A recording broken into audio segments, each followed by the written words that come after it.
I welcome you to the Economic Editors Conference. Economic journalists, especially those who are based in places other than the capital, look forward to this annual interaction. So do we, because economic journalists play a vital role in market-based economic systems. They build public opinion, communicate information, and transmit economic realities, which in turn influences political decision-making. So once again, a very warm welcome to all of you. These are challenging times for the global economy. Against the backdrop of a slow recovery from the global economic crisis of 2008, economic problems in Europe have emerged as another threat to the global financial system. This uncertainty is affecting market sentiments everywhere and dampening the prospects of an upturn in the global economy. The world economy achieved a GDP growth rate of 5.3% in 2010. The rate of growth declined to 3.9% in 2011 and is expected to decline further to 3.5% in 2012. The rate of growth of advanced economies halved from 3.2% in 2010 to 1.6% in 2011 and is expected to decline further to 1.4% in 2012. As can be expected, the Indian economy has not been immune to these developments. It registered a growth of 6.5% during 2011-12 in terms of gross domestic product at factor cost at constant 2004-05 prices. And in the first quarter of 2012-13, the provisional estimate of growth is 5.5%. However, we would do well to remember that out of 8 years, it is only in 2 years, I repeat, out of 8 years, it is only in 2 years, that is 2008-9 and 2011-12, that the GDP grew at below 7%. It is indeed a matter of concern that the growth rate dipped in 2 years. But there is no cause for gloom or despondency. I may point out that even at a low growth rate of 6.5%, India was among a handful of countries that recorded significant growth in that year. The slowdown in growth is attributable mainly to the global economic situation, high commodity prices, inflation, and a decline in investment. Government responded to the declining trend in the growth rate by increasing public expenditure. However, in the absence of matching revenues, a rise in expenditure led to a rise in the fiscal deficit. Inflation also rose. The burden of containing inflation fell largely on the central bank. The Reserve Bank of India was obliged to follow a tight monetary policy. Overall inflation declined from 9.8% in August 2011 to about 7.55% in August 2012, but still remains unacceptably high.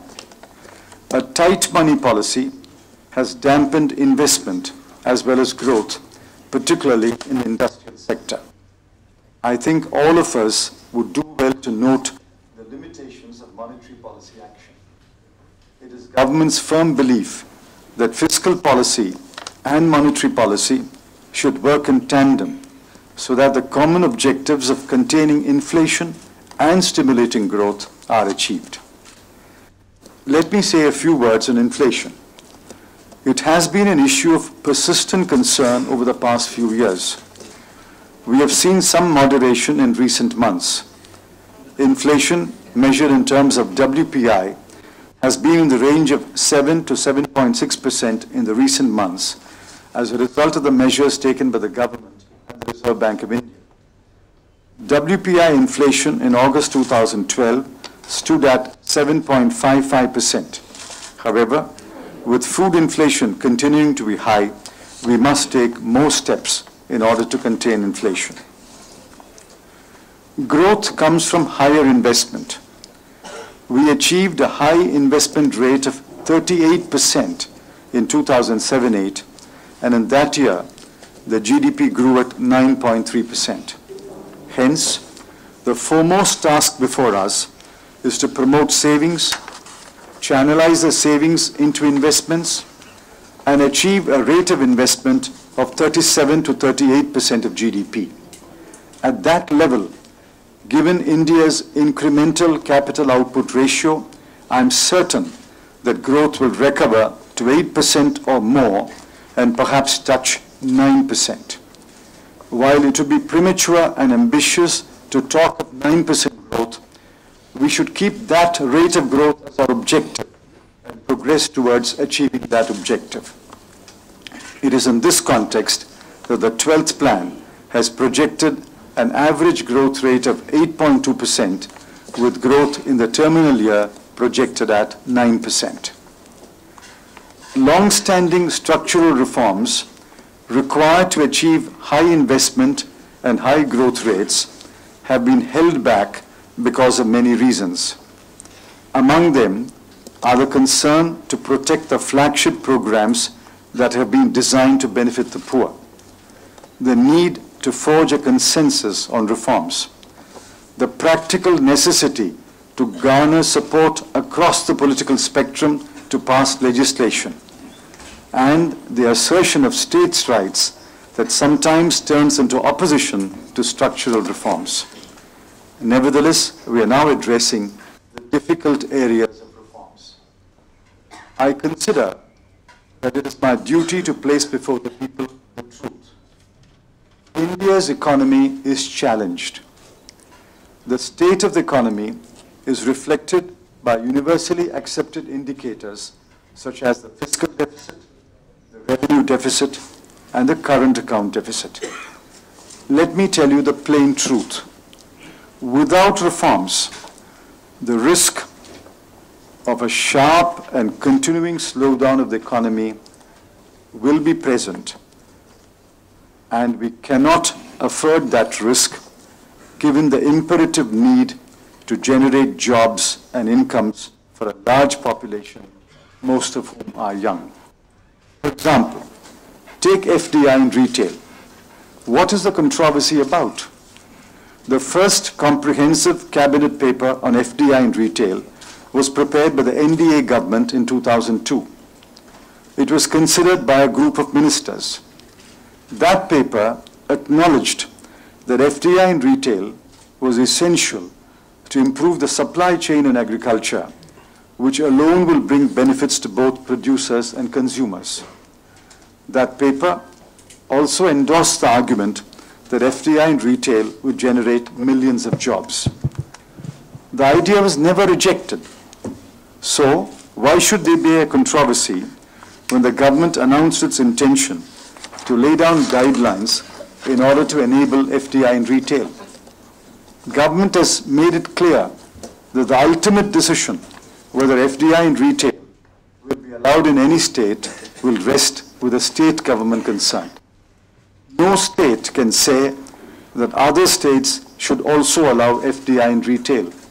Similarly, no state can say that other states should not allow FDI in retail. The controversy over FDI in retail is, in my view, unnecessary and unjustified. There should also be no controversy over reforms in the coal, mining, power, petroleum and natural gas, and infrastructure sectors, including roads, railway, and shipping. It is these sectors that are the drivers of growth. It is these sectors that will create millions of jobs. It is these sectors that will produce the goods and services that will benefit the people of India. Every government is entitled to lay down policies, Opposition to policies is legitimate. Obstructionism is not. The government of the day must be allowed to lay down policies, pass legislation wherever necessary, and get on with the job of implementing those policies.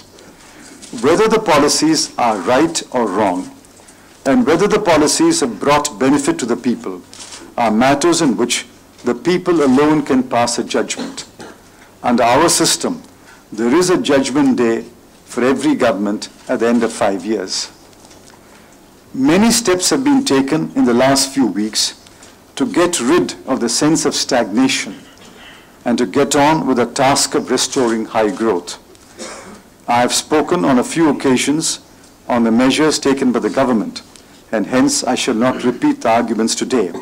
However, if you have any questions or doubts on the steps taken by the government in recent weeks, I shall be happy to answer them. Let me list a few issues and explain them briefly so that our interaction today will be meaningful. Firstly, the imperative need of fiscal consolidation.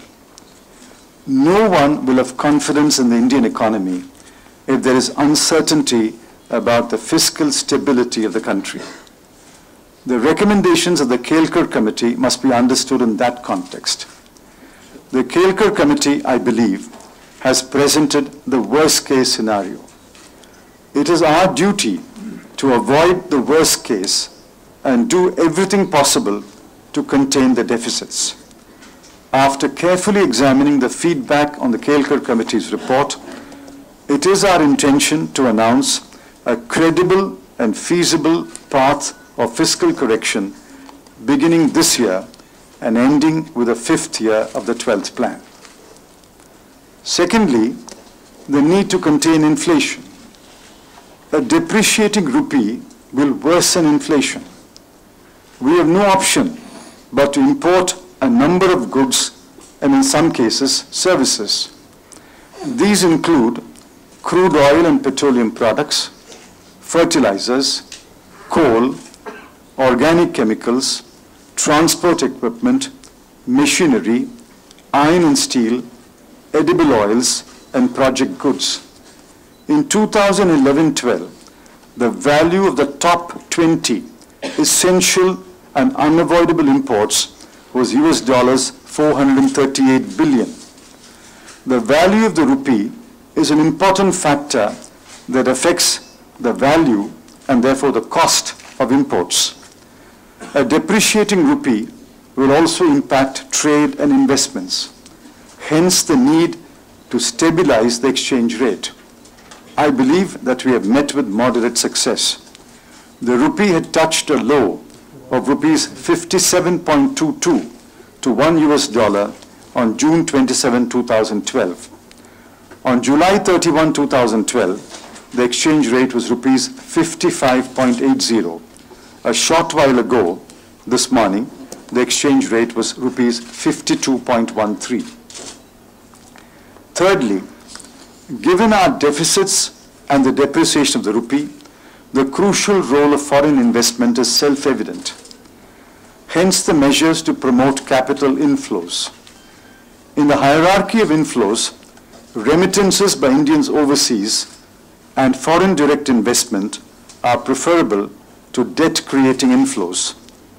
Just as we encourage Indian investors to invest abroad, acquire businesses and assets in other countries, and explore new opportunities and markets, we must not fear foreign investments in India. We have the sovereign right to decide where and how foreign investments would be allowed into India. Each decision to allow foreign investment should therefore be tested not on the basis of some undefined ideology or theory, but on a clear-headed assessment of the advantages that will accrue to India. I have no doubt in my mind that recent decisions to allow FDI in retail, aviation, and FM radio broadcasting are decisions that will benefit the economy and the country. Fourthly, the decision in principle to transfer subsidies directly to the beneficiaries in cash is a bold decision that has manifold advantages. For example, if wages under Mahatma Gandhi Narega and scholarships to students are transferred to the bank accounts of the beneficiaries using the Aadhaar, there will be no case of duplication or falsification, nor will there be any leakage to or rent-seeking by intermediaries. It is our intention to take measured steps in this direction so that subsidies are transferred to the beneficiaries directly, quickly, and efficiently. I also visualize huge savings in the subsidies bill.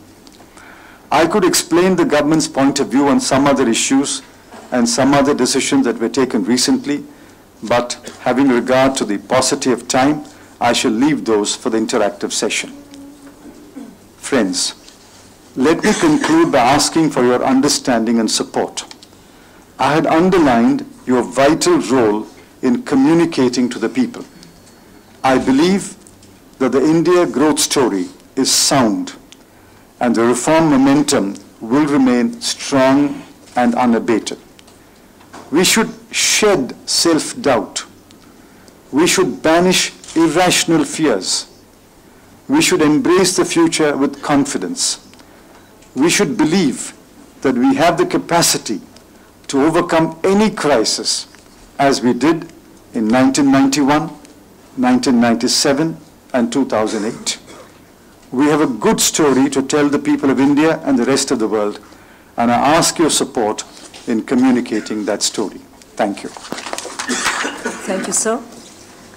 The floor is now open for discussions, and I will first invite questions from our friends from outside Delhi. Yes, please.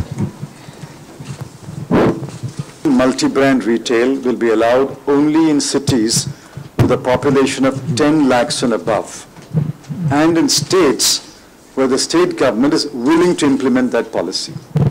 So firstly, the government of Manipur must take a decision to allow that policy. Then in Manipur, it will only apply to cities with a population of over 10 lakhs. But the answer to your question is self-evident. FDI in multi-brand retail will not enter rural Manipur. That's quite clear.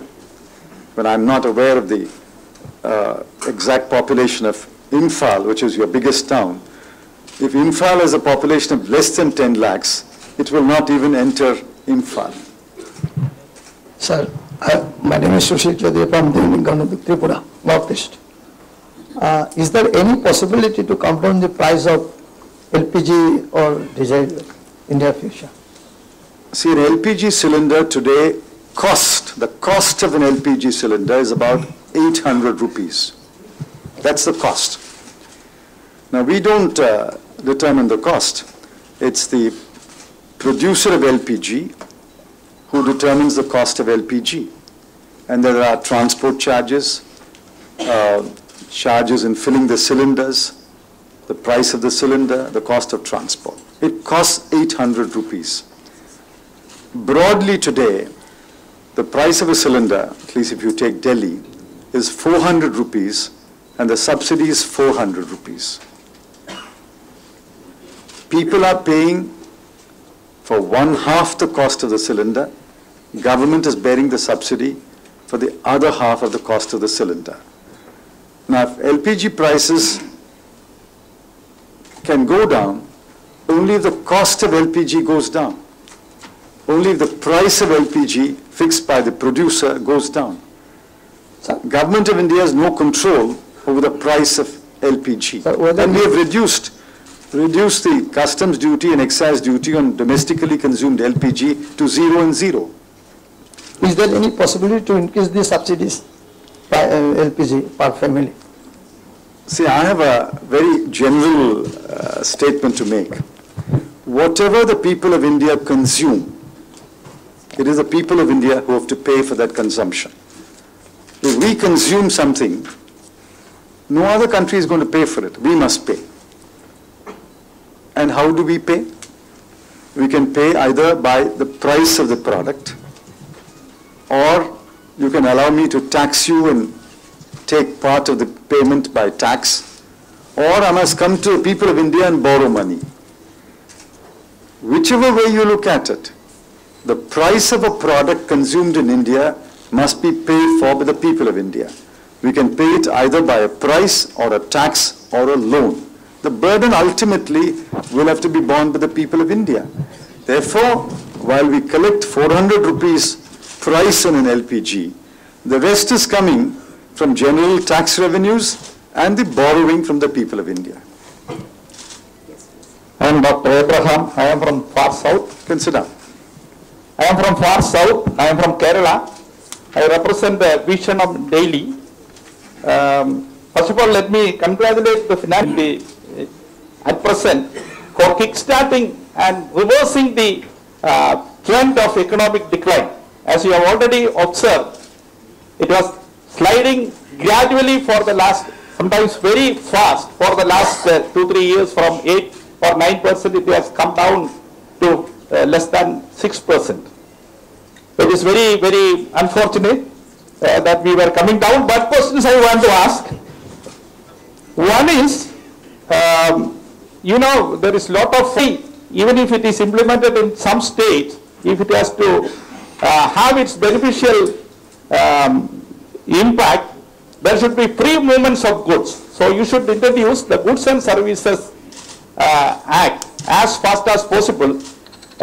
What is happening in a state like Kerala, if you want to move some goods from north or even from Andhra, it has to go over about 25-30 checkpoints, and at every place it has to keep waiting for 5 days, 7 days, 8 days, and we are losing lot of productivity. And I'm told, or there are studies that by implementing this GST alone, your economy can grow by that factor alone more than 1.5%. Question. So that is question, but if you look at the checkpost where the hundreds of lorries are standing for 7 days, 8 days, what is your question? What is your my question is that your reform should address immediately about GST introduction. Okay. That's my question. The second question is, just a moment. We'll take one at a time, please. There's a lot of people here. On the GST, I have requested a meeting with Shri Sushil Modi, the chairman of the Empowered Committee of State Finance Ministers. I think we are agreed that we will meet around about the 22nd of October. Thereafter, I've asked for a meeting with the entire Empowered Committee, and I'm confident that in these 2 meetings, and perhaps one more meeting if necessary, we will be able to resolve all the issues concerning GST. And once the state finance ministers are on board and all of us are agreed on what needs to be done, then passage of the GST bill in Parliament should be easy. Next.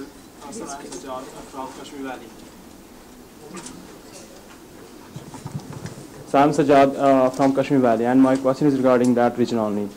So as you know that for the last couple of years, the peace is returning to the valley, and it is indicated by the fact that over 18 lakh tourists have visited the valley this year only. But what actually is the concern that outside industrial investment in the valley is lacking. Kashmir continues to lag behind in the outside industrial investment, and Business House only give one reason, that there is a conflict and we cannot invest in the valley. Can your ministry do something so that investment can go to the Kashmir Valley? If there is no investment from industries and unemployment rises, and because of the unemployment, the youth either go outside the state for jobs or they are also exploited. No, I agree that more investment should flow into Jammu and Kashmir. But the basic condition is the investor and all those who work with the investor or for the investor must feel that they are completely secure. They are secure, their families are secure when they invest and they work in Jammu and Kashmir. I'm glad you have acknowledged that the situation in Kashmir today is far different than what it was even 2 or 3 years ago. There's been a dramatic improvement. But there's still some way to go, and I think the state government must address the issue of law and order very firmly. But I think a beginning has been made. Last week, 4 or 5 top industrialists of India went to Kashmir and assured them that they will bring investments into Kashmir. We have a program to impart skills, the UDAN program and the larger program to impart skills to Kashmiri youth so that they can find skilled jobs in Kashmir as well as outside the state. I don't think young boys and girls or young men and women of Jammu and Kashmir should hesitate to take jobs outside Jammu and Kashmir. More of them are doing so. But I entirely agree with you that we must help investments flow into Jammu and Kashmir, both in the private sector and public sector. The railway line, the power project, the tunnels that are being constructed, the roads that are being laid, all this is intended to bring investments into Jammu and Kashmir. It's only investment that can give jobs. Yes. Sir, myself Ramesh Sharma from Bhopal, Madhya Pradesh. My question is belonging to the insurance sector. Now, following the decision to increase FDI in insurance sector, where the social insurance segment would be placed by the government, and will the area of microinsurance will be wide enough, considering the microinsurance policies to cover up the poor people by various schemes of the insurance segment? You're asking about FDI and insurance? No, yes, sir. This is following the FDI and insurance sector. Yes. How the social insurance segment would be wound out. Will the private companies, other companies, it will be mandatory for them to expand their policies for microinsurance policy? We must first understand the state of insurance in this country. We have a 120 crore plus population. The reach of insurance is measured universally by one parameter called penetration. That is total premium as a proportion of GDP. In the life insurance sector, the penetration ratio for India is 4.4%. In the non-life, I think it's about 0.76%. Which means the vast majority of the people of India have no insurance at all, either life insurance or any other form of insurance, home insurance, theft insurance, riot insurance, no other form, no form of insurance. Insurance is a basic product. Every citizen must have insurance, health insurance or life insurance.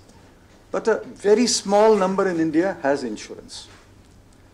Therefore, some years ago, we decided that we will allow private players into the insurance sector. LIC was the monopoly in life insurance, and there were 4 public sector general insurance companies which had a monopoly on non-life insurance. So we agreed to open up, and I think that has been accepted as a good decision. So we have over 20 companies in the life insurance sector, and we have over 20 companies in the non-life insurance sector. But all of them put together, these 50 companies, private sector and public sector, have only managed penetration of 4.4% and 0.6%. Therefore, there must be a faster spread of insurance. That requires capital. There are regulatory requirements. With so much capital, you can only do so much business. It's exactly like banking. So insurance with so much capital, you can only do so much business. You can only open so many branches. Therefore, this industry requires huge amount of capital. Now today, FDI is allowed up to 26%. That is the law. That's not something new. But every company already has 26% FDI. So if you want to bring additional capital, the foreign partner cannot bring in any more because he's capped at 26. If you raise the cap from 26 to 49, then there is headroom for him to bring in more capital. Even after you raise it to 49, 51% has to be found by the Indian partner or partners. The estimate of capital requirement in the insurance sector is about 5 to 6 billion US dollars. in the immediate future. Now, where will this $5 to $6 billion come? That is why every insurance company has said, please raise the cap on FDI. The IRDA, who's a regulator, is on record that FDI cap must be raised because that's the only way fresh or additional capital can come to the sector. That is the rationale for proposing that FDI cap should be increased from 26% to 49%. It will still remain under Indian control because the Indian partners will have 51%. Sir, how far this rural population will be benefited? Because this, the rural population will be benefited only when insurance companies go into rural areas and offer insurance products. Today they are not going there. They do not have the capital. They cannot expand their business. They cannot open new offices. They are starved of capital.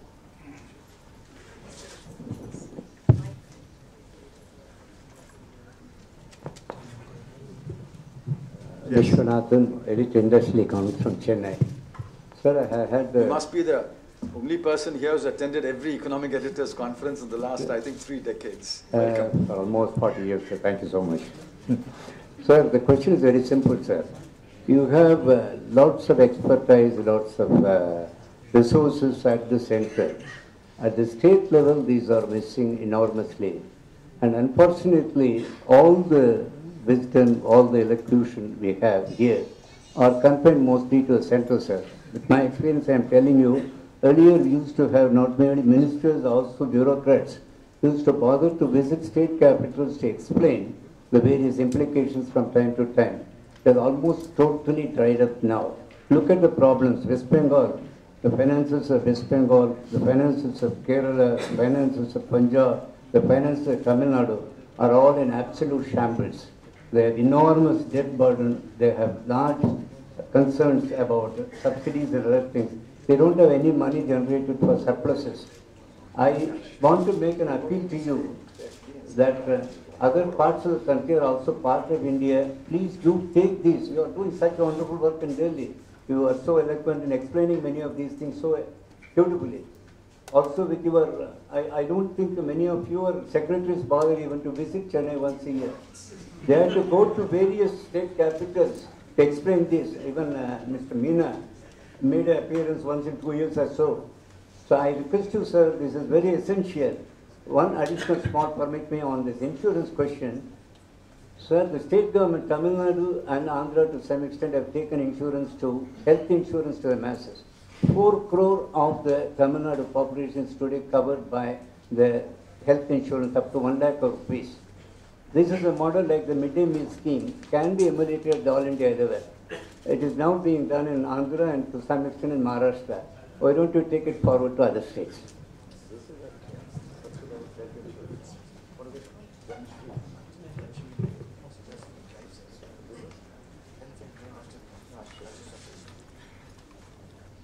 See, I agree that we should visit states and communicate more at state capitals.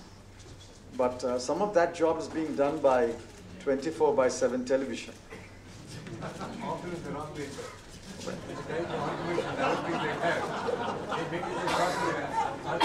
Well, for the record, I did not say that, you said it. I plead guilty, not guilty, sir.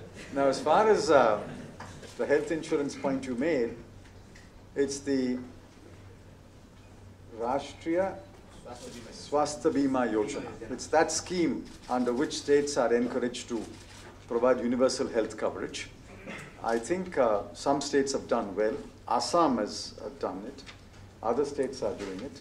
And I'm glad that Tamil Nadu has done it a few years ago and is continuing it. But all this requires more capital, more offices, more employees, and all that can come only if we pay attention to the sector, which is what we are trying to do now. It's very important that insurance spreads rapidly. As we are placing emphasis on inclusive banking, financial inclusion, we must ensure that the message of insurance spreads to the farthest corners of India and to every village of India. People must have health insurance. People must have life insurance. Yes. Sir, I am Vaibhav Kothari from Napanuksan, Jaipur. The government has announced many reforms recently, and due to this we have seen that sentiment has improved considerably. There are massive FII flows, the rupee has appreciated. But how far this improvement in sentiment can improve the deteriorating domestic business conditions? But I don't think domestic business conditions are deteriorating. If you want me to use a word, where do domestic businessmen and women stand, I would say that we're in wait and watch mode. Let's wait and watch. But in recent weeks, I've got the impression that they are preparing to start the race, start running. I was in Mumbai only a couple of days ago, and the feedback was very positive. I'm quite sure you will find investments picking up in the third and fourth quarters of this fiscal year. And once domestic investments pick up and foreign investments also come in, the mood will change rapidly. And I'm going to do my best to help the change of mood.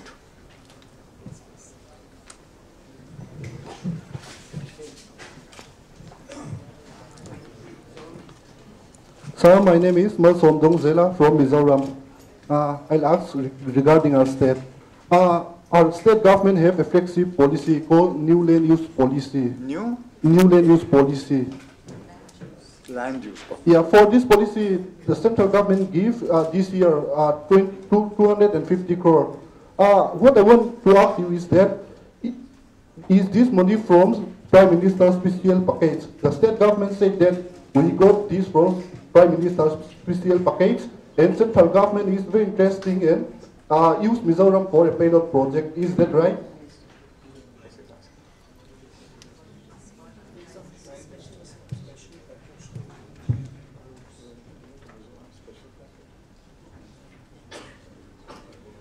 Well, I'm afraid I don't have an answer readily. Land is a state subject. Therefore, land use can be determined by the state government. Now, if they are spending 250 crore, that's good, but I can't readily say where that money came from, whether it's state government's own funds, or whether it is additional central assistance or special central assistance through the Planning Commission, or from the Prime Minister's fund. I don't have a ready answer, but I will find out and let you know. Yes, Shishir, please. Please switch off your mobiles. Sir, you have maintained that this investment will kick off. So can you give us the timeline for the next 6 months about the disinvestment program? Well, I can't give you a timeline for each case of disinvestment, but I think the first case is going to come up before the high-level committee this month, and we have lined up all the cases for the next 6 months.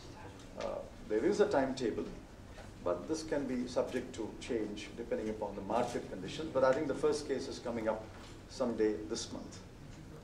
Which is the first case, Halim? RINL. Yes, Shiri. Piche. Morning, sir. You talked about putting in place a credible fiscal consolidation plan. The Vijay Kelkar committee report has been, we don't know whether it's been accepted completely by the finance ministry or not. Do you accept the proposals as far as subsidy curtailment are concerned, specifically on diesel? Because what we've seen happen this time around is just a quick fix where you've actually hiked prices, but you haven't addressed the issue of how you intend to tackle with diesel subsidies. The outgoing chief economic advisor had proposed a fixed cap per litre of diesel. What can we really expect in terms of a credible plan as far as cutting down on diesel subsidies are concerned? See, Kelkar committee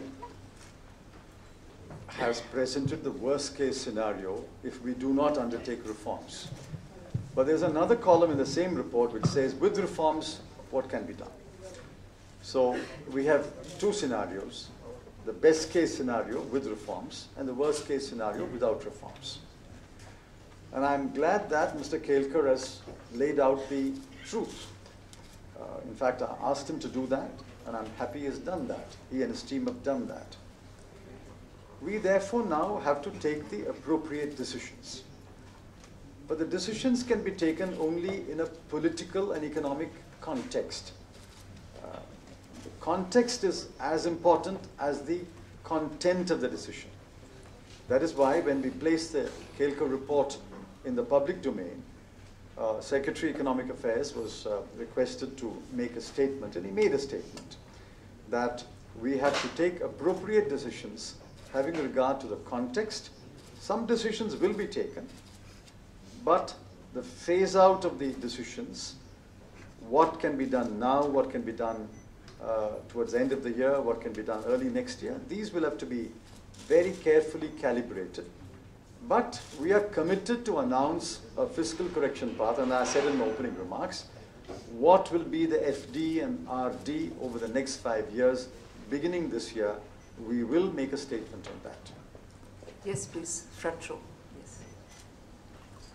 Sir, civil rights activists have accused the government of abetting crony capitalism by alleging a link between Robert Vadra and the DLF. Their contention is that if YSRSN can be investigated, why can't Robert Vadra be? How will you respond to that? Well, I can't respond on behalf of the government because that is not the issue here. I think those who made the allegations have made their statement. The company concerned has made a statement, and the individual concerned has made a statement. Now, beyond that, I have no facts. And unless there is a specific allegation of quid pro quo or corruption, I'm afraid private transactions cannot and ought not to be allowed to be questioned on the basis of imputations and insinuations. Yes. Sir, Yes, please. sir, with the introduction of FDI in agriculture, what kind of benefit farmer will get? And small and marginal farmer will get any benefit from the FDI? We have not allowed FDI in agriculture. We have allowed FDI in retail. The bulk of the goods that are wasted today are agricultural products. A very large part of the potato, fruit, vegetables are wasted. The immediate benefit is that there will be no wastage. Farm produce will be processed, stored, transported, and sold. Immediate benefit is that numerous intermediaries between the retail outlet and the farmer will be eliminated. There will be a supply chain. The farmer will get better prices, the consumer will get better prices. Today, a single coconut, dehusked coconut, for the coconut grower, he gets about 3 or 4 rupees per nut. In Kerala, I think it's 3 rupees. 3 rupees or 4 rupees per nut. Now, what is the price of a coconut when you buy it in the Kirana shop? What is the price of a coconut today? 20 to 30 rupees. Now, the farmer gets 3 rupees. The consumer pays 20 rupees. Who gets the 17 rupees today? Some of it is cost, transport cost. Some of which is storage cost. But the bulk of it is going to several intermediary hands. The idea of allowing FDI in retail is the technology comes in and the systems come in and the infrastructure is built up, godowns, processing units, storage godowns, supply chain, refrigerated vans, just-in-time inventory. If all that comes in, the farmer will certainly get more than what he gets, and the consumer will pay less than what he pays today, what she pays today. Yes, the lady in the second row, please. Mr. Chidambaram, you've said that subsidies can't be wished away, and especially for the poor. When you chalk out your subsidy reform path, are there going to be some kind of prioritization of subsidies? Are there going to be some which where you're going to say these are not going to be touched at all, and some which will be axed immediately? What will be the guiding principle of any subsidy reform plan? So any kind of inclusive development in a country where a significant number are still poor, I think there must be and there will be subsidies on food. And in any country where a large proportion are still in farming, there will be some subsidy on fertilizers. And given the stage of development and the very high prices of petroleum products, there will be some subsidy on some petroleum products. I think these subsidies cannot be wished away. These subsidies can be rationalized and the delivery can be made better. And I think there's huge potential for savings if we can deliver these subsidies without leakage directly to the beneficiaries. I maintain that not all subsidies can be eliminated. In fact, Mr. Kelkar, in an interview after the report, has said he agrees with that position, that not all subsidies can be eliminated. We have to take a call on what is the level of subsidies that we can afford. And then what we decide we can afford, we must ensure that those subsidies are transferred directly to the beneficiary. There will be huge savings if we do these two things. Yes, Supriya, please. You mentioned the positive feedback that you got in Bombay, but you also did meet the FIIs. Any concerns that they particularly raised? I mean, a lot of concerns have been taken care of in the last 2 to 3 weeks, but are there any particular concerns that FIIs as a community raised with you? Oh, there are. I've got a list of them. I came back on the morning of Sunday. I allowed myself the luxury of not working yesterday, but even then I had to do some work. We will address those concerns. I have taken careful notes of that meeting. They have specific concerns, yes. Kumardeep. So you mentioned that there would be a disinvestment here. You mentioned there would be a disinvestment process in the next 6 months, beginning with RI in it. But also the government is expecting some sort of revenues from the spectrum auction, which should be underway from November the 12th. How confident are you with these papers hitting the markets and lots of other processes, coming into the picture of meeting the 40,000 crore rupees target, budgetary target, which has been kind of finalized, given the fact that you are also getting into an EGOM in a couple of hours in half an hour from now, wherein lots of crucial decisions need to be taken? Well, there will be two streams of income in the allocation of spectrum. One is the auction for the spectrum, that will be the auction price at the auction of spectrum, which will take place in November. And the other is the charge for excess spectrum. So together, the calculations, back of the envelope calculations show, together we should be able to garner the amount that was budgeted for, which is about 30,000, is it, on spectrum? 40,000 crore rupees. We should be able to reach that target under both streams taken together. So, yes, please. Yeah. So bad loans in the yes. Bad loans in the banking sector has become a big problem. Farmers are not repaying because of the drought. Big parents like Vijay Mallya are not repaying because their airlines are crashing. How do you solve this problem? See, NPAs have risen last year, but I think there is some improvement this year. There are standard procedures for dealing with NPAs. This is laid down by the Reserve Bank of India. As far as farmers' loans are concerned, they will be rescheduled as 1 more year and treated as a short-term crop loan. In the case of productive assets which the farmer wants to acquire or build using a loan, that will be rescheduled as a medium-term loan. These are very standard procedures are there in the RBI, and we will ensure that farmers do not suffer. That's a priority. The farmer who is unable to pay his loan because of drought will not suffer. As far as industrial cases are concerned, other cases are concerned where NPAs have occurred, well, there is a CDR mechanism where certain parameters are met. Otherwise, the business will fail. And as long as the banks have security, they will enforce their security. I'm not talking about any individual case. You mentioned an individual case. Please let me be very clear. I'm not referring to any individual case. But these are all standard regulatory procedures are there. They will be applied. Yes, please. Sir? No. Yes, please. At the back. Next to Shishir? Yes. Yeah. Sir, there's been a lot of movement on liberalizing FDI, sir, but over the past few months, we've seen that there's been some discussions on the pharma sector FDIs. So will we see some sort of a conclusion on the issues that are being discussed right now?